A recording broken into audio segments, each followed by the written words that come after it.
শুভঙ্করুত্তম কল্যাণম আরোগ্যম ধন সম্পদা শত্রুর বুদ্ধির বিনাশায় দীপজ্যোতির নমস্তুতে। চলো আমরা সর্বনাম শব্দরূপ নিয়ে আলোচনা করেছিলাম।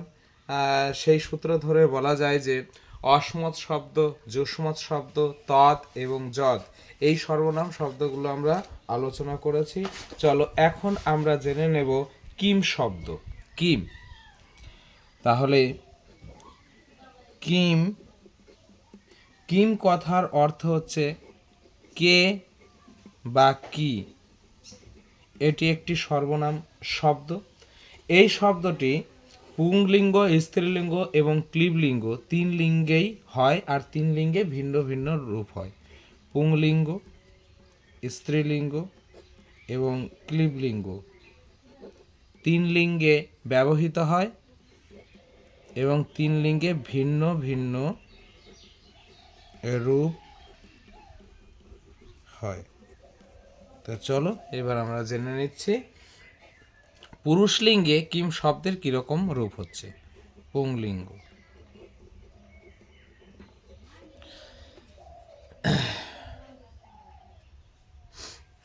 চলো এক বচন, দ্বিবচন, বহুবচন, প্রথমা,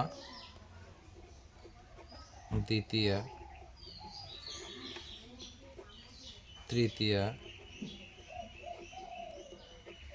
চতুর্থী, পঞ্চমী,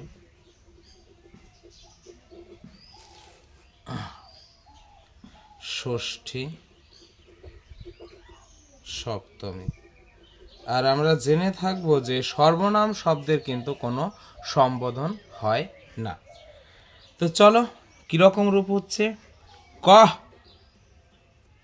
কম, কেন, কস্মাই, কস্মাৎ, কস্য, কস্মিন। ক, কম, কেন, কস্মৈ, কস্মাৎ, কস্য, কস্মিন। দ্বিবচনে কৌ, কৌ, কৌ, দুইবার কৌ হবে, তারপরে ভ্যাম, কাব্যম, কাব্যম, কাব্যম। কয়, কয়, কয়, কয়। কৌ, কাব্যম, কয়। এই হচ্ছে আমাদের দ্বিবচনের রূপ। এবার বহুবচনের রূপ হচ্ছে কে, কান,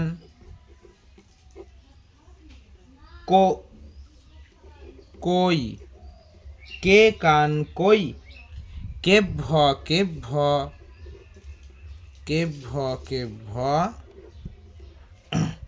কেশাম, কেশু। তাহলে এই হচ্ছে আমাদের কিম শব্দরূপের গঠন। কহ, কম, কেনা, কস্मै, কস্মাৎ, কস্য, কস্মিন। ক, কম, কেন, কস্मै, কস্মাৎ, কস্য, কস্মিন। কৌ, কৌ, ভ্যাম, ভ্যাম, ভ্যাম, কাব্যম, কাব্যম, কাব্যম। কয়, কয়। কে, কান, কই, কে, কান, কই, কেভ্য, কেভ্য, কেশাম, কেশু। কে, কান, কই, কেভ্য, কেভ্য, কেশাম, কেশু। এই হচ্ছে আমাদের কিম শব্দ। আচ্ছা চলো তাহলে কিম শব্দের এবার স্ত্রীলিঙ্গে কি রূপ হয় সেটা আমরা জেনে নেই। স্ত্রীলিঙ্গে কিরকম গঠন হচ্ছে দেখো। স্ত্রীলিঙ্গে হচ্ছে কা, কাম, কয়া, কস্যই। কা, কাম, কয়া, কস্যই।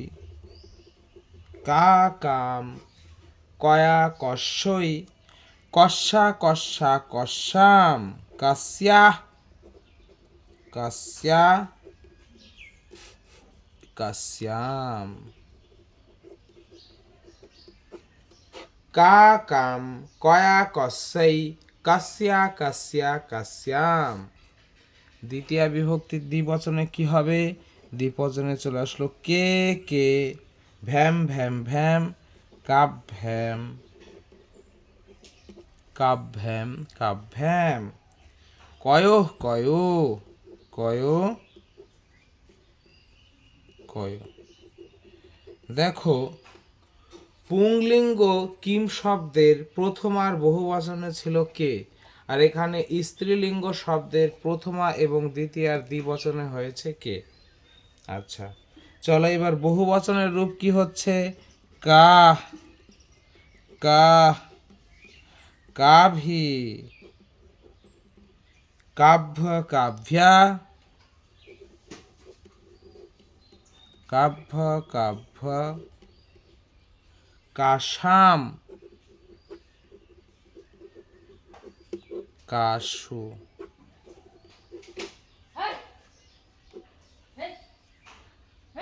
কাশু। তাহলে এই হচ্ছে আমাদের স্ত্রীলিঙ্গের রূপ। কিভাবে চলছে? বলছে কা কাম কয়া কাশ্যই, কা কাম কয়া কাশ্যই, কাস্যা কাস্যা কাস্যাম, কে কে কাভ্যাম কাভ্যাম কাভ্যাম, কয়ঃ কয়ো, কাহ কা কাভি, কাভ্য কাভ্য, কাশাম কাশু। এবার চলো আমাদের ক্লিবলিঙ্গে কি রূপ? যে পুরুষ পুরুষ পুংলিঙ্গে যেই রূপটা ছিল ক্লিবলিঙ্গেই সেই রূপই হবে। তবে কি রয়েছে? যে প্রথমা এবং দ্বিতীয়া বিভক্তিতে কিছু পার্থক্য রয়েছে। এই প্রথমা আর দ্বিতীয়া বিভক্তিতে কিছু পার্থক্য রয়েছে। তাহলে ক্লিবলিঙ্গে কি রয়েছে একটু দেখে নেব। ক্লিবলিঙ্গে প্রথম আর দ্বিতীয়ার ক্ষেত্রে কিছু পার্থক্য হবে। প্রথমাতে হবে কি? এখানে হবে কিম কে কানি। দ্বিতীয়াতেও তাই হবে কিম কে কানি। আর সব পুংলিঙ্গ শব্দে যেরূপ ছিল একই রকমই থাকবে। তাহলে কিম কে কানি, কিম কে কানি। তাহলে এই ছিল আমাদের কিম শব্দের 3 লিঙ্গের বর্ণনা। চলো এবার আমরা জেনে নেব খুবই গুরুত্বপূর্ণ একটি সর্বনাম শব্দ, যার নাম হচ্ছে সর্ব। সর্ব, সর্ব কথার অর্থ হচ্ছে সকল বা সবাই। তো এই সর্বনাম শব্দ 3টা লিঙ্গ হয়, পুংলিঙ্গে হয়, স্ত্রীলিঙ্গে হয় এবং ক্লিবলিঙ্গে হয়।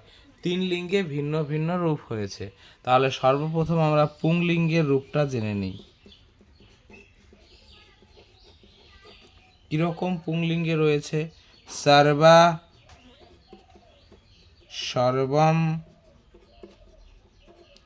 সর্বেনা, সর্বস্मै,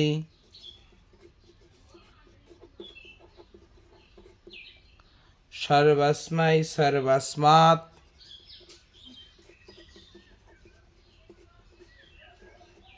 সর্বস্য, সর্বস্মিন।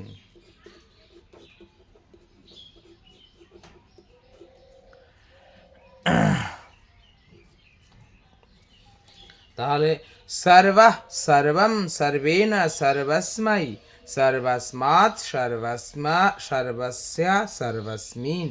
এখানে দেখো সর্বেণতে মূর্ধন্য রয়েছে, কারণ রেপের পর মূর্ধন্য হয়, রিরস্বয়ের পর মূর্ধন্য হয়। তারপরে চলো দ্বিবচনে কি রূপ রয়েছে? না দ্বিবচনে রয়েছে সর্বৌ, সর্বৌ সর্বৌ, ভ্যাম ভ্যাম ভ্যাম, সর্বাভ্যাম, সর্বাভ্যাম সর্বাভ্যাম, সর্বয়োঃ, সর্বয়ো, সর্বয়ো। বহুবচনে রয়েছে কি? বহুবচনে রয়েছে সর্বে, সর্বান, सर्वै सर्वेभ्यः सर्वेभ्यः सर्वेषां सर्वेषां सर्वेषु। পরীক্ষার দৃষ্টিকোণ থেকে এই সর্ব শব্দটি খুবই গুরুত্বপূর্ণ। তো এই ছিল সর্ব শব্দের পুরুষলিঙ্গ। সর্বাঃ সর্বম সর্বেণ সর্বস্मै সর্বস্মাৎ সর্বস্য সর্বস্মিन् সর্বৌ सर्वौ सर्वौ सर्वाभ्यां सर्वाभ्यां सर्वाभ्यां सर्वयोः सर्वयोः सर्वे सर्वान् सर्वैः सर्वेभ्यः सर्वेभ्यः सर्वेषां सर्वेषु। এবার চলো আমরা সর্বশব্দের স্ত্রীলিঙ্গে যে রূপ হয় সেটি আমরা জেনে নিচ্ছি। স্ত্রীলিঙ্গে কি রকম হচ্ছে চলো। স্ত্রীলিঙ্গে হচ্ছে কি সর্বা সর্বাম সর্বয়া সর্বস্বই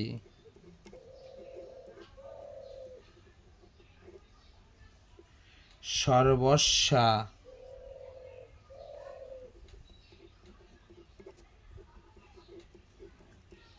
সর্বস্যা সর্বস্যাম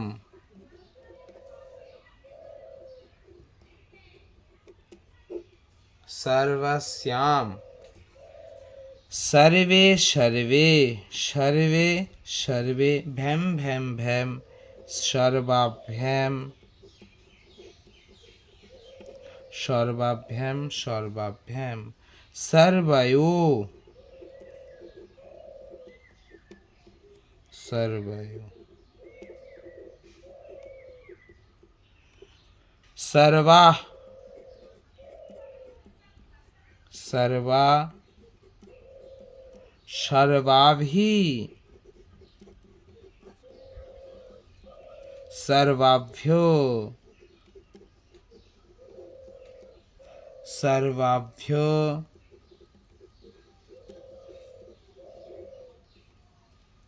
সর্বাসাম সর্বাসাম পুরুষলিঙ্গে ছিল সর্বেশাম, এখানে দেখা গেল হয়ে গেছে সর্বাসাম, আর শেষে হবে সর্বাসু।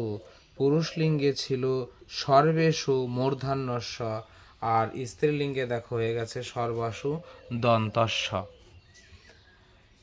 এবার আমাদের পুংলিঙ্গে ক্লীবলিঙ্গে সর্বশব্দের রূপ কেমন হবে?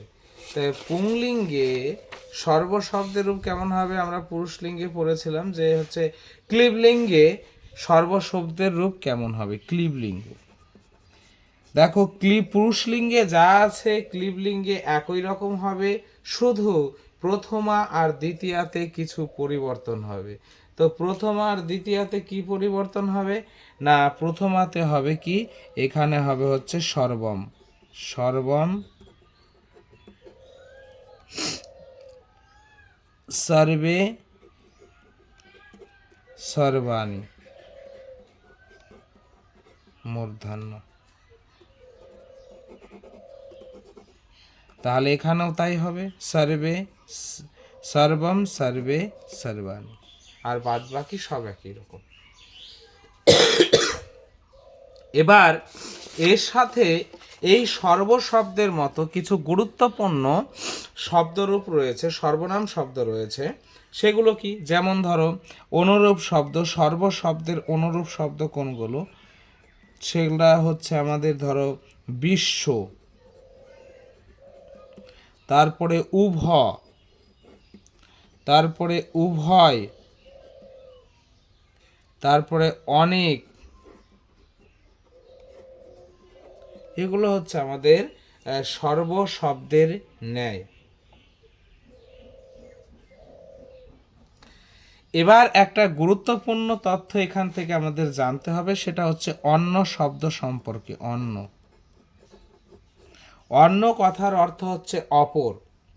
এবার অন্য শব্দটা সম্পর্কে আমরা কি জানব, যে অন্য শব্দের রূপ, এই শব্দটির রূপ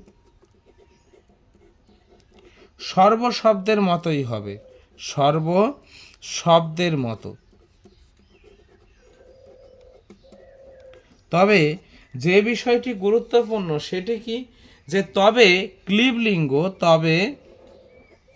ক্লিবলিঙ্গ প্রথম আর দ্বিতীয়ার এক বচনে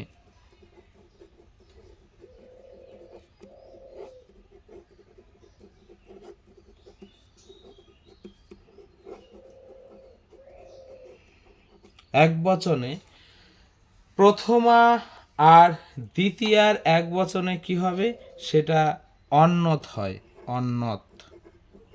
অন্যত হবে।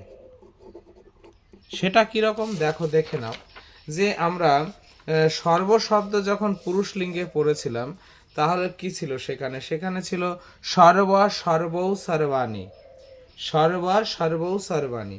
তাহলে অন্যত শব্দ যদি হয়, তাহলে অন্যত শব্দে প্রথমা আর দ্বিতীয়ার এক বচনে কি হয়ে যাচ্ছে, সেখানে সর্ব বা সর্বম না হয়ে সেখানে কি হয়ে যাচ্ছে, সেখানে হয়ে যাচ্ছে অন্যত। আর এইটা কিন্তু পরীক্ষার সময় দেয়া হতে পারে। তাহলে এই বিষয়টি তোমরা মনে রাখবে, যে অন্য শব্দের রূপ সর্ব শব্দের মতো সেম হবে, কিন্তু একটা জায়গা আমাদের খেয়াল রাখতে হবে, যে সেটা যখন ক্লিবলিঙ্গ হবে, ক্লিবলিঙ্গ হলে তখন প্রথমা আর দ্বিতীয়ার এক বচনে কি হবে, এক বচনে অন্যত হবে। সেখানে সর্ব বা সর্বম এরকম হবে না, সেখানে কি হবে, অন্যত হবে। তো এই বিষয়টি মনে রাখতে হবে। চলো আর একটা গুরুত্বপূর্ণ তথ্য আমরা জেনে নেব, সেটা কি, সেটা এই যে দিকবাচক যে শব্দ আছে, দিকবাচক শব্দ কোনগুলো, দিকবাচক শব্দ যেমন হচ্ছে উত্তর, দক্ষিণ, পূর্ব, পশ্চিম। তবে পশ্চিমটার একটা পৃথক কাহিনী রয়েছে, এই তিনটা আগে আমরা জেনে নিই। যে এই দিকবাচক শব্দগুলো উত্তর, দক্ষিণ, পূর্ব, এগুলো কিন্তু হচ্ছে সর্বনাম শব্দ, এগুলিও সর্বনাম শব্দ। তাহলে দিকবাচক শব্দ উত্তর, দক্ষিণ, পূর্ব এগুলো কোন শব্দ, না এগুলো হচ্ছে সর্বনাম শব্দ। আর এই শব্দগুলির রূপও কার মতো, না এই শব্দগুলির রূপ হচ্ছে সর্বশব্দের মতো। অর্থাৎ পুরুষলিঙ্গে আমরা যেমন পড়ি সর্বা, সর্বম, সর্বেনা, সর্বস্মৈ, সর্বস্মাৎ, সর্বস্য, সর্বস্মিন, সেই রকম আমরা পড়ব উত্তরাহা, উত্তরম, উত্তরেনা, উত্তরস্মৈ, উত্তরস্মাৎ, উত্তরস্ম্যা, উত্তরস্মিন, এইভাবে। বোঝা গেল?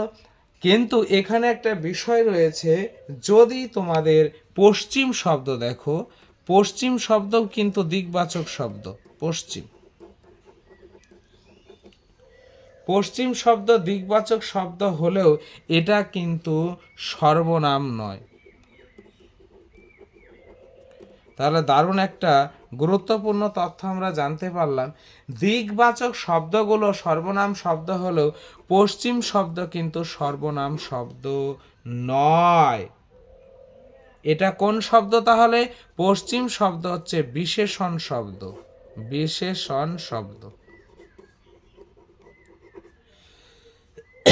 আর বিশেষণ শব্দ হলে কি হয়, বিশেষ্য অনুযায়ী বিশেষ্য যেরকম হবে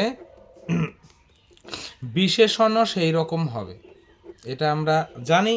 অর্থাৎ বিশেষ্যের যে লিঙ্গ থাকবে, বিশেষ্যের যে বচন থাকবে, বিশেষ্যের যে বিভক্তি হবে,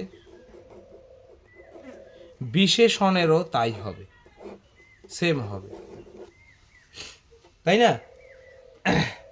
তো এখন একটা উদাহরণ দিয়ে আমরা বোঝাতে পারি, যে যদি বলি পশ্চিম দিক,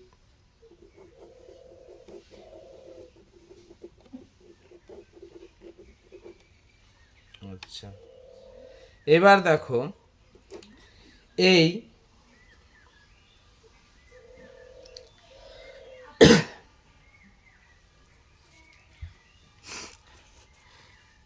দিক এই শব্দের এটা হচ্ছে দিশি, সপ্তমী বিভক্তি যোগ হয়েছে দিক শব্দের সাথে দিশি। তাহলে এখানে যদি সপ্তমী বিভক্তি যুক্ত হয় তাহলে পশ্চিম শব্দটা দেখো, এখানে পশ্চিম শব্দটা বিশেষণ, দিক শব্দের কি হয়েছে, সপ্তমীর এক বচন যোগ হয়েছে। আচ্ছা, আর এটা হচ্ছে এই দিক শব্দটা হচ্ছে স্ত্রীলিঙ্গ শব্দ। তাহলে পশ্চিম শব্দটাও কি হবে, এই শব্দটাও স্ত্রীলিঙ্গ হবে, প্লাস কি হবে, সপ্তমীর এক বচন হবে। এবার পশ্চিম শব্দটা দেখো এটা হচ্ছে অকারান্ত শব্দ, তাহলে অকারান্ত কিন্তু স্ত্রীলিঙ্গ শব্দ নেই। তাহলে অকারান্ত স্ত্রীলিঙ্গ শব্দ নেই, তাই এটাকে আকারান্ততে পরিণত করতে হবে, অর্থাৎ পশ্চিম থেকে একে পশ্চিমা করতে হবে। আর পশ্চিমা যদি করো তাহলে কোন শব্দের মতো হলো, লতা শব্দ। তাহলে লতা শব্দের সপ্তমীর এক বচন লতায়াম, তার জন্য পশ্চিমা শব্দের সপ্তমীর এক বচন হবে পশ্চিমায়াং।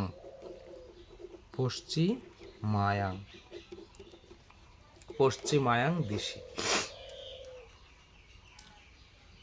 তো এই হচ্ছে ব্যাপার। তাহলে এখান থেকে কি তথ্য জানলাম, যে আমাদের যে সর্বশব্দ একটা সর্বনাম শব্দ, সর্বশব্দের মতো অনুরূপ শব্দ রয়েছে কি, বিশ্ব শব্দ, উভয় শব্দ এবং অনেক শব্দ। এরপরে আমরা জানলাম অন্য মানে অপর, এই অন্য শব্দের রূপ সর্বশব্দের মতো হয়, তবে একটা জায়গায় পৃথক রয়েছে, সেটা কোথায় না, সেটা ক্লিবলিঙ্গে প্রথমা এবং দ্বিতীয়ার এক বচনে সেটা অন্যথ হয়। তারপরে আমরা জানলাম দিকবাচক শব্দগুলোও তোমার সর্বনাম শব্দ, উত্তর দক্ষিণ পূর্ব পশ্চিম এগুলো দিকবাচক শব্দ, এগুলো সর্বনাম শব্দ। তবে পশ্চিমটা কিন্তু সর্বনাম শব্দ নয়, এটা কোন শব্দ, এটা হচ্ছে বিশেষণ শব্দ। আর বিশেষণ শব্দ কেমন হয়, বিশেষ্য যেরকম হবে বিশেষণও সেই রকম হবে। তাই বলা হয়েছে, যেমন একটা উদাহরণ, পশ্চিম দিক, এখানে দিশি সপ্তমী হয়েছে, এই দিক শব্দটা কিন্তু হচ্ছে স্ত্রীলিঙ্গ শব্দ। তাহলে দিক শব্দের স্ত্রীলিঙ্গে সপ্তমীর এক বচন যদি হয়, তাহলে এই পশ্চিম শব্দটাও কি হবে, বিশেষণ যদি হয়, তাহলে এটাও স্ত্রীলিঙ্গ হবে এবং সেটা সপ্তমীর এক বচন হবে। তো পশ্চিম এটা অকারান্ত, তাই স্ত্রীলিঙ্গে করতে হলে একে আকার যোগ করে পশ্চিমা করতে হবে, যেটা লতা শব্দের মতো হবে। লতা শব্দের সপ্তমীর এক বচন লতায়াম হবে, তাই পশ্চিমা শব্দের সপ্তমীর এক বচন পশ্চিমায়াং হবে। তো এইভাবে আমাদের এই তথ্যগুলো মনে রাখতে হবে। আর তোমরা স্ত্রীলিঙ্গ দিক শব্দটা দেখে নাও, দেখো এখানে এইভাবে আছে, যে এই যে দেখো সকারান্ত দিশ শব্দ স্ত্রীলিঙ্গ, দিক দিশম দিশা দিশে দিশি, দিশৌ দিকভ্যাম দিকভ্যাম দিশ দিকভো দিশাম দিকশু। তাহলে এই যে দিশি হয়েছে সপ্তমীর এক বচন। তো আজকের ক্লাস এই পর্যন্তই। सर्वे भवन्तु सुखेना, सर्वे सन्तु निरामयाः, सर्वे भद्राणि पश्यन्तु, मा कश्चित् दुःखभाग् भवेत्। जय गुरु शम्भु।